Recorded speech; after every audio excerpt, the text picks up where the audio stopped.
Hey guys, welcome back to the channel. Today we're doing a 20,000 mile review on this 2024 Cadillac Lyriq. Now we're going to be talking to you about all the things we like about this vehicle, as well as a few that we don't like so much. And we're going to take you through the warranty issues. But this is also the second Lyriq we've owned. This one is a Sport 3 trim, now called a Sport Signature trim. But the original was just a luxury trim, or a luxury one back then. And so we're going to talk to you as we walk around the vehicle about the differences between the trims. And then we're also going to go through the Super Cruise, very in-depth dive on Super Cruise today. Just to start, some of the big differences here. The front end of this vehicle is beautiful. It's one of the things that really drew us to the car. But you'll see here, this is a sport package, so it gets a much sportier front end. You lose that sort of zoot suit look of the luxury model. I really like this. The chrome trim around it is also much darker, sort of that gunmetal or Vader trim color. In addition, you're going to get black trim all over, where the luxury model is more of a chrome lighter trim everywhere. Now the Sport 3 model, or the Signature trim, comes with the 22-inch wheels. We'll talk about those in a bit. They're a different design than wheels I've been used to in the past. From there, we'll get you inside the car. We'll take a look around and we'll go for a drive. So here we are inside the car. The interior of the Cadillac Lyriq is quite a step above from, I think, most Cadillacs of the past, or at least the recent past, where they've used a lot of other GM pieces and parts, and you could tell in the interiors that they were borrowing from Chevrolet or Buick or GMC somewhere, the switches, the knobs, whatever it may be. This Lyriq does not feel that way. It feels like a totally unique interior, much like one of the German brands. You can see that in the knobs, the switches everywhere. There's light shows, there's lighting that's impressive inside the car. A nice little tone setting piece. But one of the things I really like about this vehicle are the seats. They're extremely comfortable. There are lots of options for the seats. These are not the highest trim level of seats. There is a Napa level interior for this. These are not that, but they are the next below that level. Again, this is a Sport 3. The 3 is now called a Signature on the 2026 models. But these seats come with ventilation, heated. They have massage inserts in them. They're very adjustable and very comfortable. They also include the AKG sound system, which is one of the major upgrades over the base level Lyriq when you get up to the 2 and 3 or the premium and signature packages. That sound system is, I'd like to say, infinitely better, but it's a lot better, and it's actually a reason to buy one of the higher level Lyriq, because the sound system on our original Lyriq was just a little bit too quiet. It was hard to get any sort of definition to the sound, and it wasn't all that enjoyable. Now beyond that, the seating surfaces have worn nicely. In fact, they haven't really worn at all. They've been very durable, and they're very comfortable and adjustable. From there, we have had a number of issues with this vehicle. None of them have been real large or deal breakers or some reason that you would consider not buying a Lyriq. They have been issues, they have been annoyances, and I think they should be talked about as a result. The very first thing we had, and this was on our original Lyriq, was a problem with the headlighting system. They just weren't aimed right, and that took a couple trips to the dealer to fix. And I'm hopeful that most of the Lyriqs coming out today already have that fixed from the factory, because it just seemed like a factory calibration issue.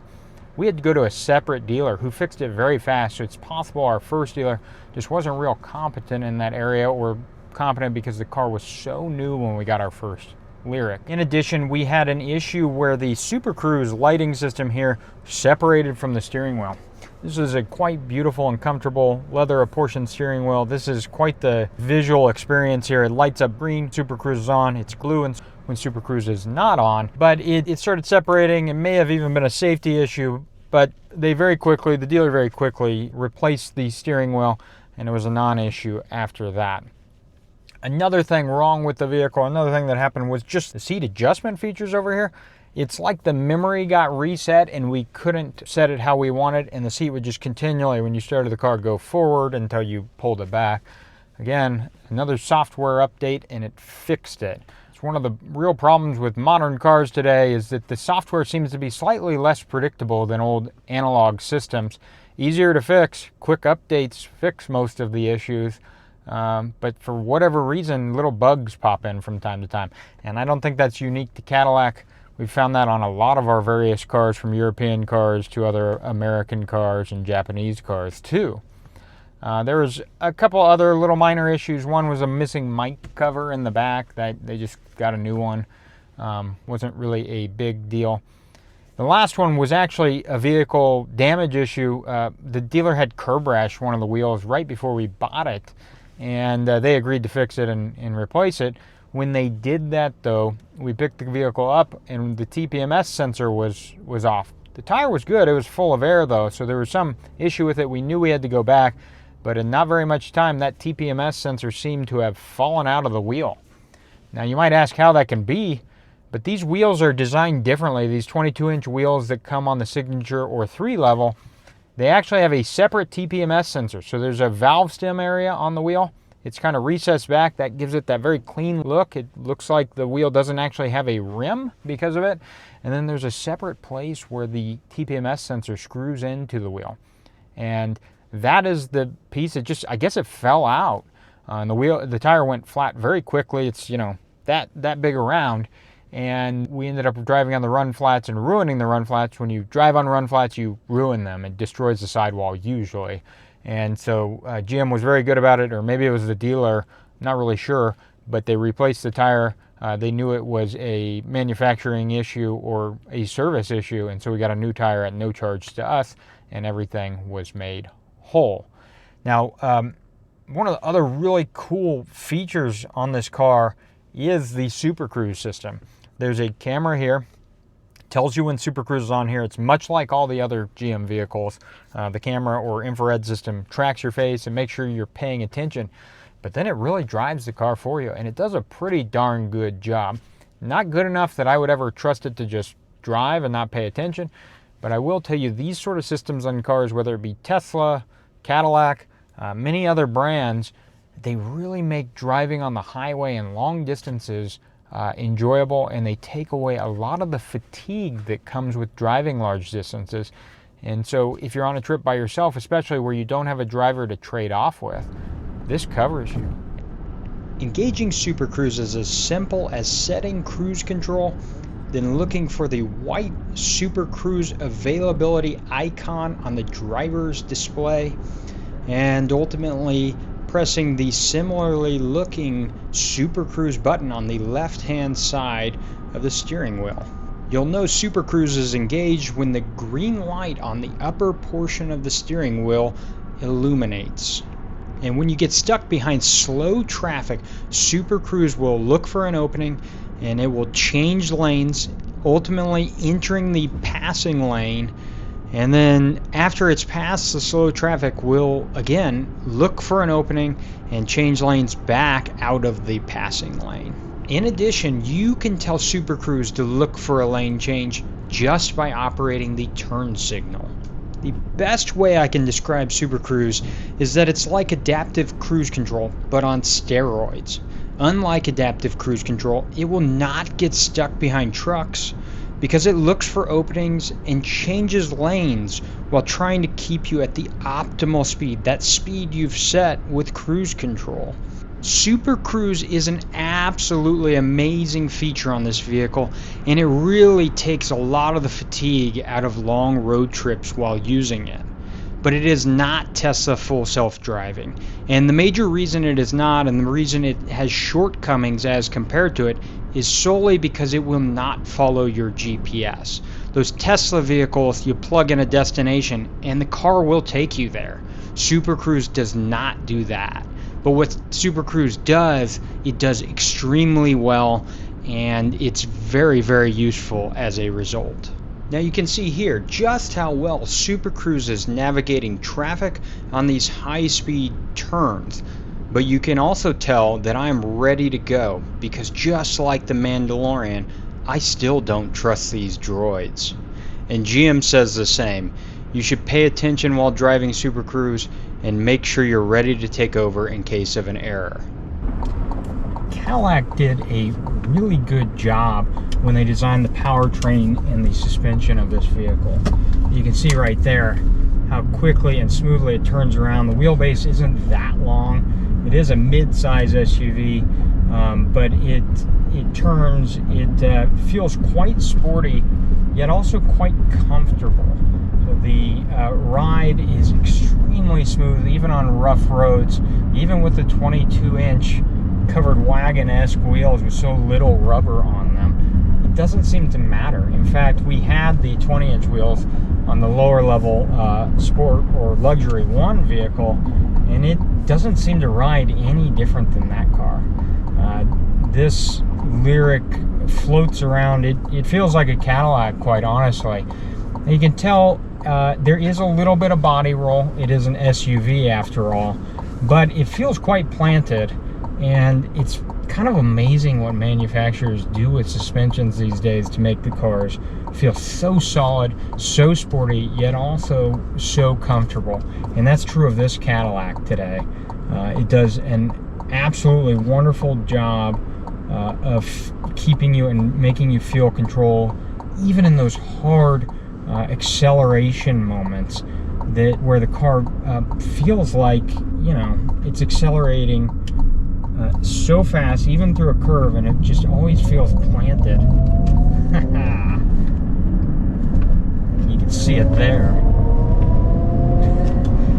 And this car, much like any other EV on the market, has the ability to put those butterflies in your stomach as if you're riding on a roller coaster. As we plug in to charge here, there are a couple things you'll want to know about the Lyriq and fast charging in general with the Lyriq. First is that the Lyriq has a nice map system that allows you to look up charging stations, look up the speed, and sort by the speed of charging stations to make sure you, when you're stopping and planning your trip, get the very best and fastest charge you possibly can. Now, this is really imperative when you're traveling on a road trip because you don't want to stop charging for forever. So you need to find those 300, those 250 kilowatt charging stations. Your Lyriq can charge at 190 kilowatts at its very max, and you want to maximize that. So I like to hit 250 or more because it gives it some buffer. And I'll also note that the charging stations don't seem to charge as fast when there's lots of cars at them. They have their own cooling requirements. And speaking of cooling requirements, you'll want to get into the system about 30 to 45 minutes early and precondition the battery for charging. That will cool it down, and it will allow the very fastest charging of your Lyriq. Now, when you're charging the Lyriq out on the road, you want to go and try to hit a charge range from about 20% to 80%. That's when all EVs charge the very fastest. The ends of the battery don't charge as fast, and that is designed in by the engineers at GM and other EV manufacturers to make sure the longevity of the battery lasts as absolutely long as possible. Now, GM tells you the Lyriq will charge 76 miles in 10 minutes.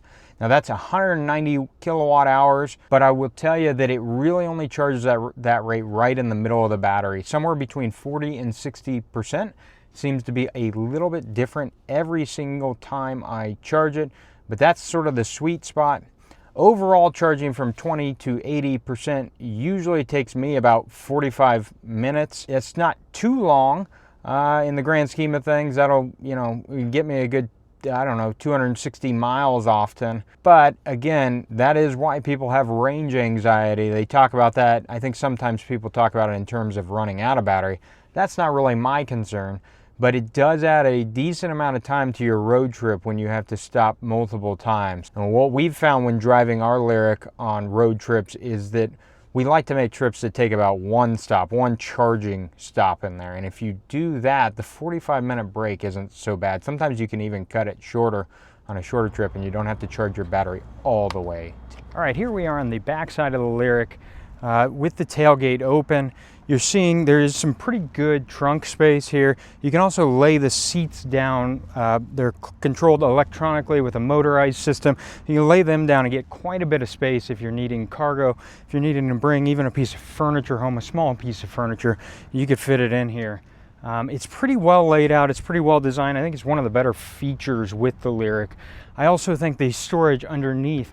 There is no spare tire on the Lyriq like most EVs anymore. That's a shame, I think, but what it does is it allows for storage of both your charging cord and your tonneau cover that pulls across your cargo area. I find with so many cars, when you actually get there and try to fill up the back of a car, back of an SUV, you're all of a sudden having to deal with this thing.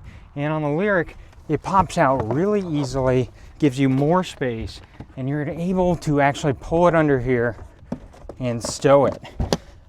From German cars to Swedish to luxury American cars, I've never seen anything like it. And it's really nice because that is always getting in the way.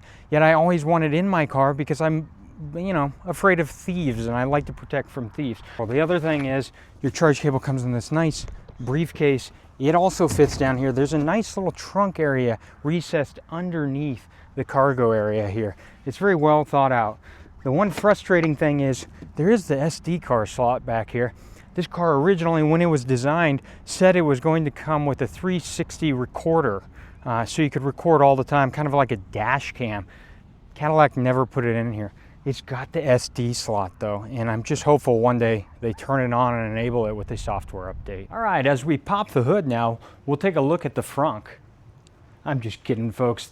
There is no frunk on the Cadillac Lyriq, and what a shame that is.